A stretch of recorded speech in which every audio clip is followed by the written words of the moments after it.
Table of Grace is an emergency shelter for foster kids. We provide shelter, independent living skills, love activities, everything in a normal household you would do for a child, we do here.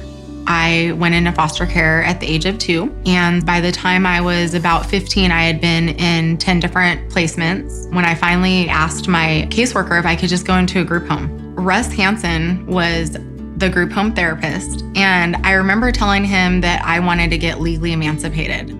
And he didn't brush off my goal or my hope, and instead encouraged me and told me that I could do it. This therapist saw me not for what I was, but for what I could be. And he believed in me, and he helped me get a job and get prepared to be on my own. And when I was 16, I ended up getting emancipated. After I got emancipated, I worked and lived, and I graduated high school, and everything was going well. I was a financial advisor for about 8 years, and then I decided that I wanted to move to Austin, Texas. I had lived in Texas for about a year, I think, when I met Bill. I told him about my dream and said, someday I want to open a shelter for foster kids. And at the end of dinner, I remember him saying, well, you know, if that's your dream, I think you should just do it. She was like, no, there's no way I can do this. To me, there was no way she couldn't do this. That night, he ended up emailing me an ebook called The Step-by-Step Guide to Opening a Group Home. And by the next morning at 10 a.m., I had read that entire book, and I was on step 5, ready to go. I actually thought that I was going to go from business to business and tell them what I was doing, and they were just gonna write me checks.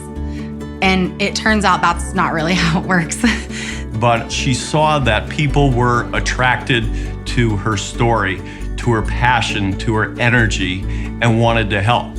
And through a series of miracles, this whole thing started, and it just grew, and bigger donors got involved until we had a building, and we had everything we needed so that we could open Central Texas Table of Grace. When I train new employees, I like to read them a letter that I wrote to my therapist who changed my life, Russ, because sometimes our employees can end up feeling like maybe they're not making such a difference, but I'll say, you might have changed a child's life forever and made something so wonderful for them, and you'll never find out. He's truly what inspired me to open the shelter, because I know that if this one man never entered my life would be much different. And I don't think it would be in a good way.